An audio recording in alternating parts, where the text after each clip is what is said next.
If you're dreading going to work Monday morning, on Sunday night, maybe you ought to reevaluate your career choices because you're setting yourself up to be miserable 5 days a week, 8 hours a day. So every time we go to a job interview, we should probably pay attention to those signs of culture, right? So the happiness is lower expectations, minus reality. Happiness is appreciating what you have and who you are for what you have and who you are. Experiences last, stuff doesn't last. And I think people who have managed to achieve what society considers to be successful and are able to enjoy their life focus on two things. Hello and welcome to Mindshift, the podcast where we explore how to achieve a balanced, fulfilling life by changing the way we think. I'm Alina Bartuli, the creator of this podcast. Having lived in 5 countries and learned 5 languages, I've connected with people from diverse backgrounds. I found that fundamental human struggles and dreams are remarkably similar despite our differences. Let's explore these similarities and differences together as we navigate a path to a fulfilling, peaceful life in our ever-changing world. Miserable is not our natural state. I think we come into the world with a sense of joy, wonder, and curiosity. We have to be taught to be miserable. Says Dr. Angelo Valenti in his best-selling book on Amazon, "You're making this way too hard. Find your easy way to enjoy life." I am very excited, and it's an honor to have Dr. Angelo Valenti as our first guest on the podcast. He is an author, coach, and psychological consultant based in Nashville, Tennessee. Dr. Valenti taught psychology at Oklahoma City University. He left academia in 1980 to join the psychological consultant firm, and later he made another professional transition when he founded his own firm, The Company Psychologist. His firm helps companies hire the right people for their cultures, develop talent within organizations, and coach both current and future leaders. Well, in addition to his corporate work, Dr. Valenti coaches individuals who seek to live their best personal and professional lives. Please welcome Angelo Valenti to Mindshift with Alina Bartuli. Hi. Good morning. I'm so happy to be here. Thank you for having me. Good morning. I'm really happy and thrilled to have you as well. This is my first guest. I'm a little bit nervous, but thank you for being so chill and cool. I think we will all benefit from this episode because we will all learn how to enjoy life. Please. So I really like the story you shared on your Instagram about your car. You have a license plate that reads "Enjoy LFAE, life." Enjoy life, right. Enjoy life, which you had on all your cars for decades now. But when you had it on your Mercedes convertible, right? You once left your car at a parking lot in a restaurant, and what happened next? Well, I went inside to get a takeout order. It took a little while. And when I came out of the restaurant, there was a note on my car. And as you said, it was a Mercedes convertible that read, "I'd enjoy life too if I had millions in the bank and drove a $110,000 Mercedes." And I looked around and because I really wanted to talk to that person and let that person know that they had cause and effect backwards. I don't enjoy life because I have whatever stuff I have. I have whatever stuff I have because I enjoy life. Stuff does not make you happy. If stuff made you happy, there wouldn't be so many movie stars and corporate executives getting divorced and being miserable and going to a psychiatrist. So happiness and joy really comes from within. And if you're expecting external stuff, if they bring you a sense of joy, you're going to be very much disappointed. That's correct. So what inspired you to start providing coaching services? How does it help individuals to reach their goals? And why do you think the goal setting is so important? And why don't more people do it then? Well, I've been coaching executives for over 40 years before coaching was even a recognized profession. We just kind of called it being a sounding board or giving feedback. We didn't have a formal term for coaching, but what I've discovered over the years is that it's usually the very best people in their profession who keep striving to get better. And they're more likely to seek out a coach than somebody who's happy with the status quo or is not interested in growing professionally. I mean, look at sports. Tiger Woods had a coach the vast majority of his career, and he's arguably the best golfer ever. So if the best golfer ever feels like he can benefit from a coach, then you would think other people might be drawn to that. I don't think more people do it for 2 reasons. One, growth, personal and professional growth involves change, and change can be very painful sometimes. That's why they're called growing pains. So I think people don't want to put in the work. And second of all, people have gotten very sensitive about feedback. You have to present that feedback in a certain way, or they might get offended by it or take it the wrong way. Whereas I keep mentioning sports because sports really is a metaphor for life, I think. A coach can tell you, that was terrible. You did it wrong. Do it again. Here's how to do it. See if you can get it right this time. And the player's going to say, thanks, coach, because they know the coach wants them to get better, is looking out for them, trying to get the best out of them. Or in a business setting, if you said the same thing, somebody's going to call HR. Because people just don't want honest feedback. And the only way to grow and develop is to know what you're doing right and what you're doing wrong so that you can work on the things that you're not doing as well as you could do them and maximize the benefit of doing the things that you're doing right so that you end up being much more productive in doing what you're doing. And a coach really tailors their feedback and tailors their coaching sessions to meet the individual needs of that person because everybody's different. We have a different combination of drives, motivations, outside interests, thoughts, attitudes, and you really can't have a one-size-fits-all approach if you're going to help somebody as an individual be the best that they can be. It's interesting insight. I just heard that you perceive that people have become more sensitive. And why do you think it's happening? And maybe it depends also on the field, like is that area, like in sports or maybe in law enforcement, people are more used to some harsh, direct feedback. But why do you perceive in corporate culture is different? I think people have gotten more sensitive because that's what they're being rewarded for. Interesting. As a psychologist, I can tell you that we don't have any laws in psychology. You can't prove really anything, but the closest thing we have to a law is that the best predictor of future behavior is past behavior. And the second closest thing we have to a law is that you get more of the behavior that you reward. So look, if you want to know why somebody's doing something, try to figure out what the reward is for that behavior. Why are they doing it? They're doing it because they're getting some kind of reward or benefit from it. Interesting. So, and when people say they're offended, when I was growing up, sticks and stones could break your bones, but words will never hurt you. If somebody said they were offended, most people in that era would say, well, that's a you problem. That's not a me problem. Or words to that effect, or suck it up or rub some dirt on it or something like that. Being offended, just because you're offended doesn't mean that I was being offensive. It's how you interpret whatever it is I say. So you could be offended by just about anything, or maybe you're not offended. I'm not offended by hardly anything.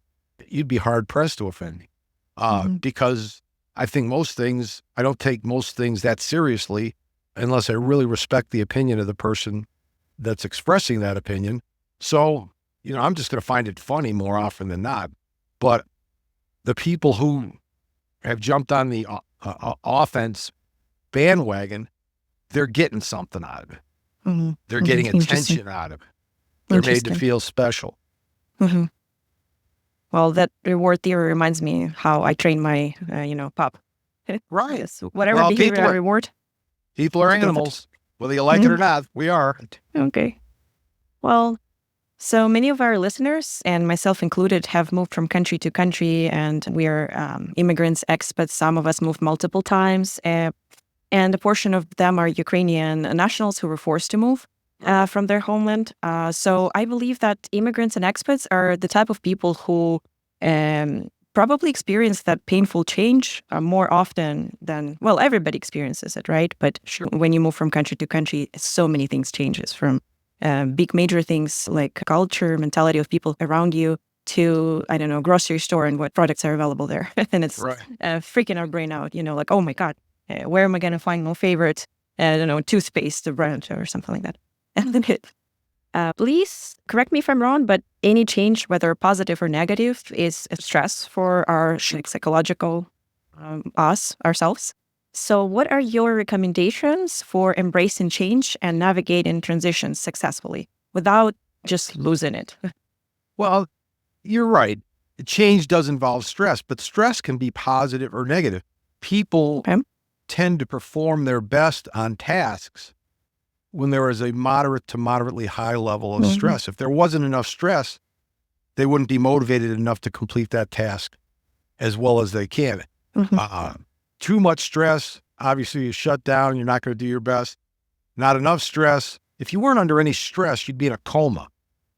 So just the fact of being awake and alert, it involves some stress. But the way you react to that stress, you can look at stress as, oh my God, my life's going to be turned, especially you mentioned movie. My life's going to be turned upside down. I'm not going to know anybody. I don't know how to shop. Like you mentioned, I don't know how to shop. I don't know where to go. I don't speak the language that well. Or you can look at it as an opportunity to learn new things, maybe to break free from whatever it is you left for a reason. I don't know why it's different from person to person, but if you're looking at it as I'm going towards something, not that I'm sacrificing because I'm having to give up what I had wherever it is I was, then you have a much better chance of using that stress to your advantage as a growth opportunity, as an opportunity to learn a new culture, learn new people, maybe learn a new language. If I was going to move to another country, I think I'd take it upon myself to learn that language rather than expecting everybody to speak my version of English. So it's really how you react to what's put in front of you or what you're facing. It's not that much different than the whole offense thing that we just talked about. It's how you react to it. It's either a challenge, an opportunity, a fun adventure, or it's life disrupting and I'm giving up something that I had by moving to this new place or being in this new situation. So the key is to kind of shift your mindset from I'm sacrificing something and I'm a victim of the circumstances, basically, to something more like proactive attitude, meaning I chose that way. And that's how you start enjoying, right? This little adventure you're in. Life could be, every day's an adventure. Just waking up in the morning's an adventure. So, a lot of people say, oh, I have to go to work on Monday.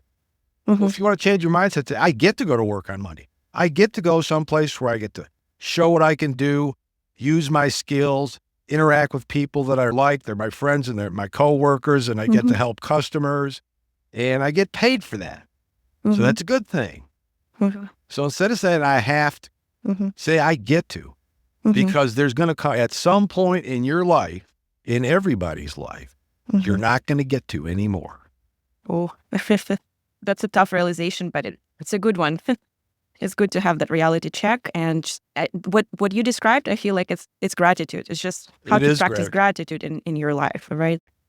Right. Well, approaching your whole life with a sense of gratitude can change everything about your life. I mean, and I recommend to people who haven't been doing it in the past, start a gratitude journal. Wake up every morning, write down 3 things you're grateful for.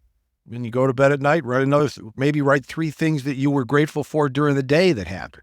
And it doesn't have to be life-changing big things. It could be simple things like saw a rainbow or, petted a puppy or took a walk in the woods or, my boss told me I did a good job or made a sale or it could any number of things.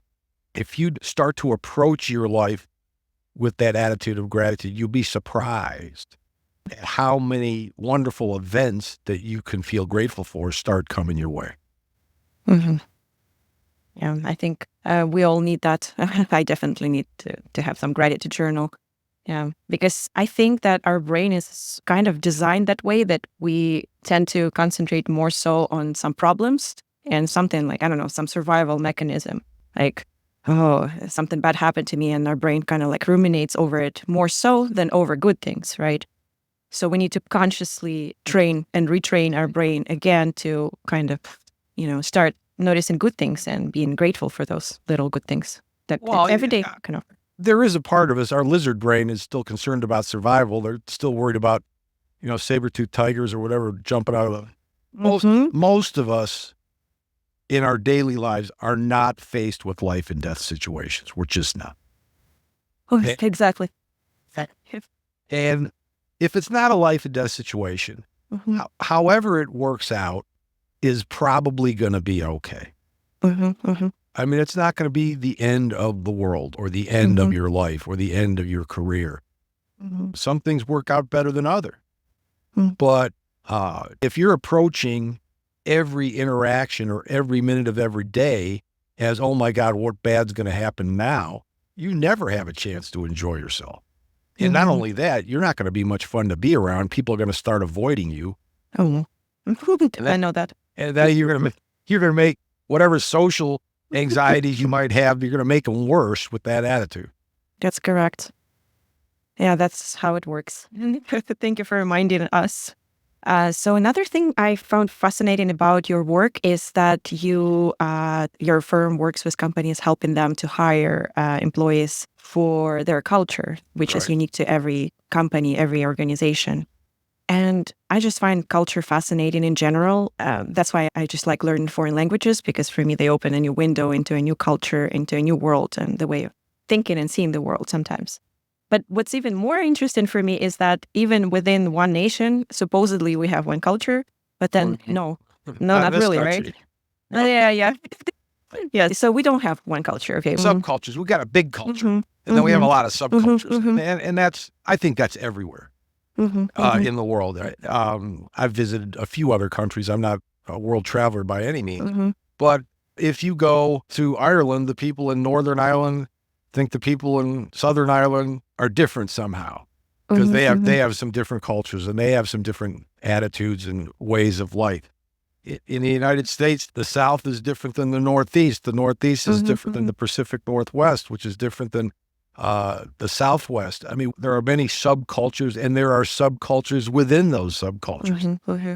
And the same each family can be like a subculture, absolutely. Right? Like, and it is. Within a city. I grew up in Cleveland, Ohio, and there was a big divide Cleveland's on Lake Erie, so it can only grow through, east, west, and south, can't grow north. And the Cuyahoga River divided Cleveland between the east side and the west side. And if you talk to people, if you meet somebody from Cleveland and you want to sound like you know something about Cleveland, ask them if they're an east sider or a west sider. That's a thing. And it may not be a thing in other cities, but in Cleveland, it's an east side or a west side. So interesting. Yeah. And in companies, the same thing applies. Every company has its own personality. And that's really what a culture is.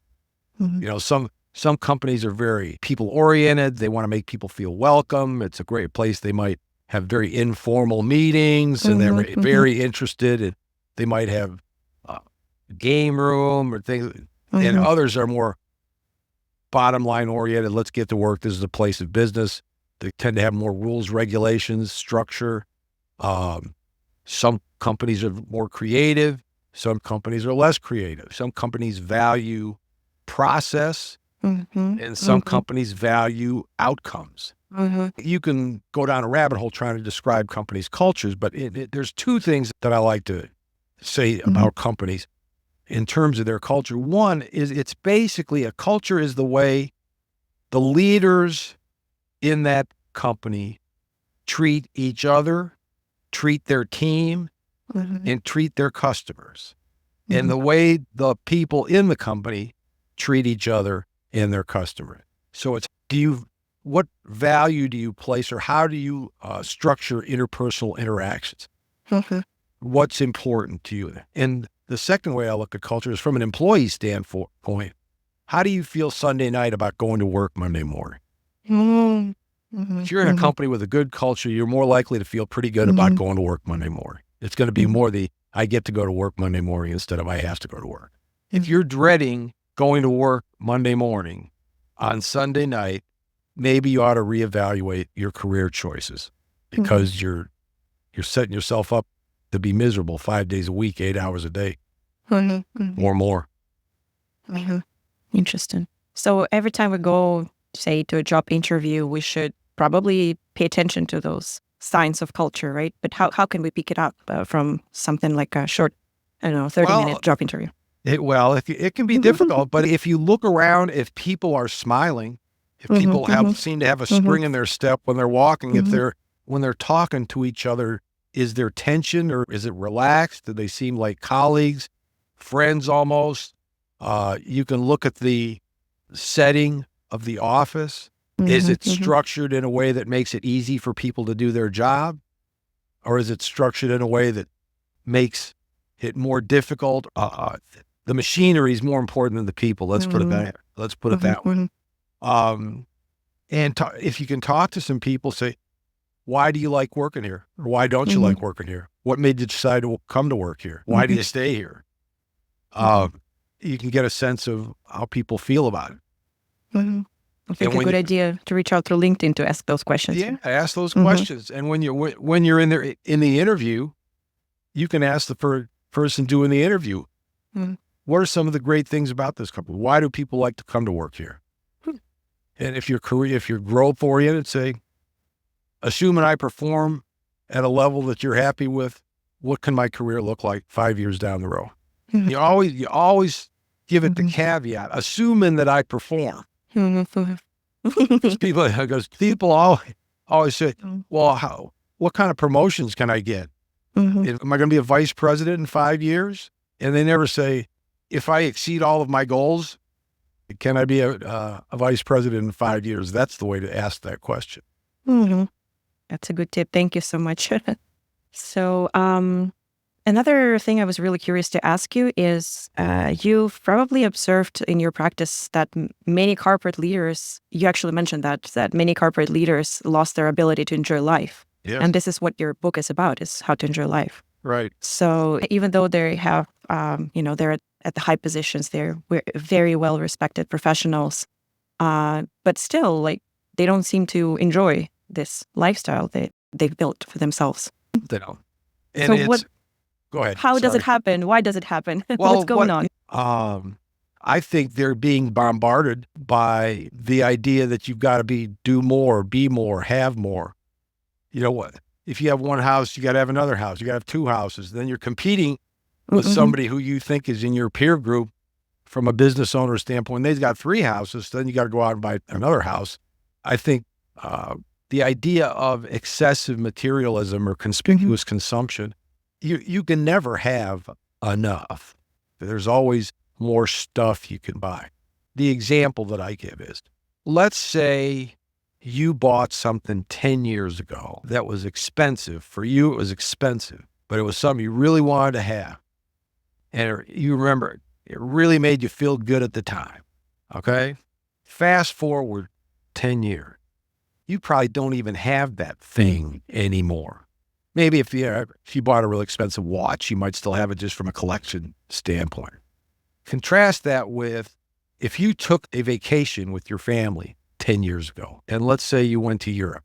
You went from Nashville, Tennessee, and you flew to Rome, and then you went to Paris, and then you went to maybe Berlin or I don't know, Switzerland. You really did Europe right.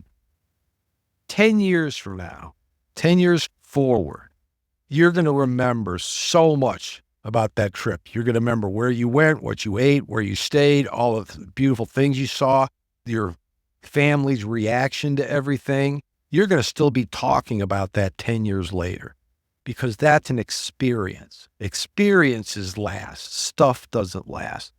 And I think people who have managed to achieve what society considers to be successful and are able to enjoy their life focus on 2 things. They focus on experiences and they focus on helping other people. I think if you have a focus of how can I help other people, you get back so much more psychically by helping other people than you do by buying stuff.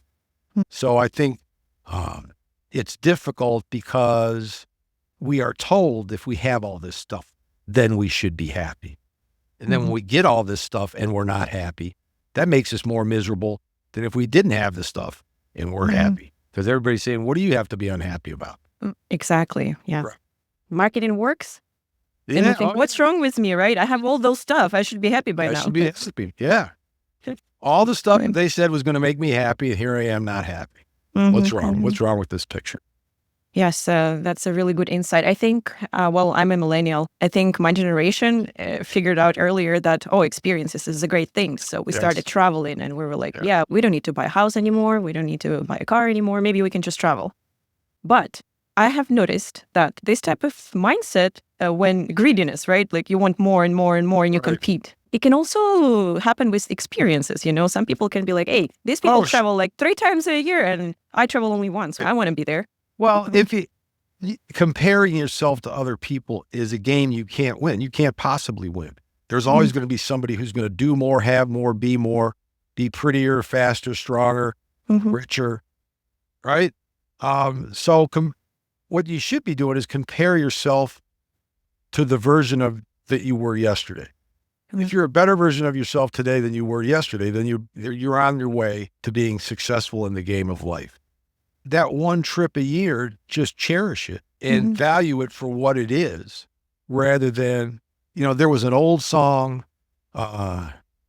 very old song called "Is That All There Is," which by Peggy Lee, which almost nobody heard of.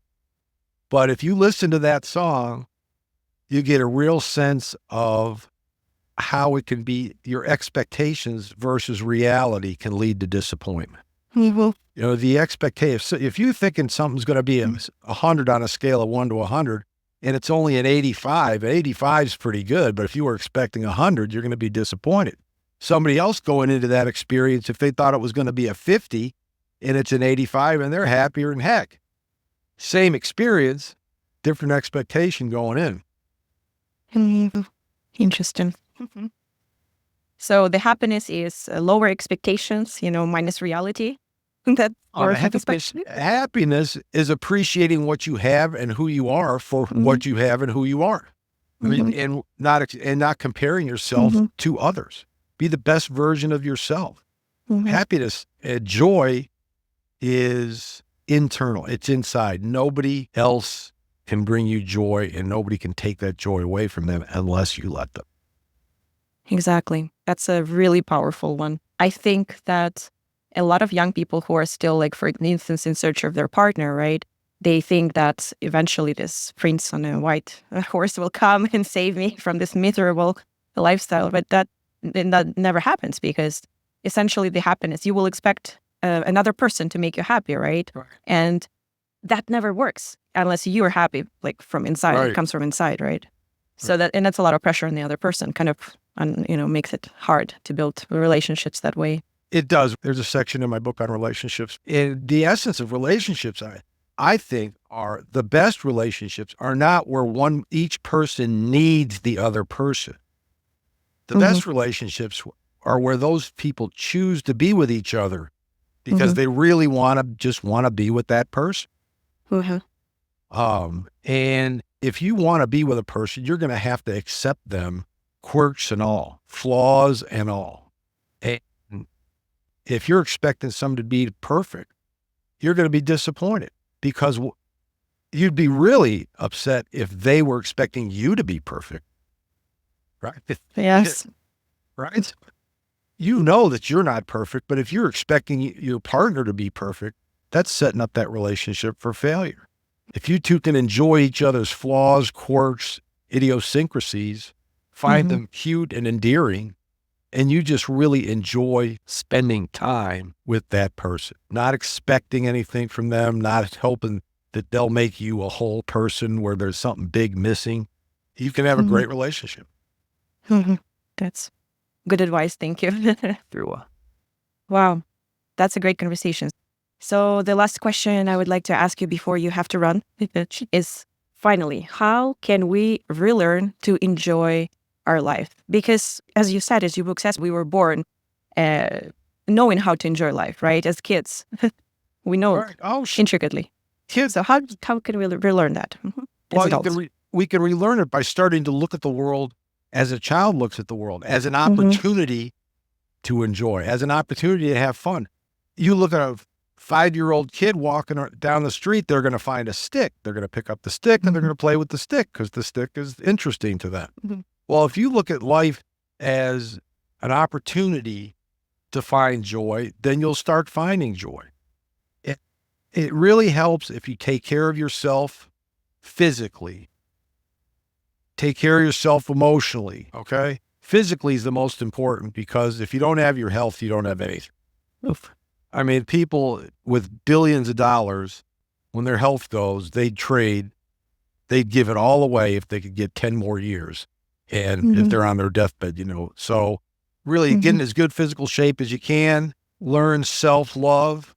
Self-love is not selfishness. Learn to love yourself just the way you are, okay? And I think that it would come down to find things to laugh at. If you look at the world just a certain way, it's pretty funny.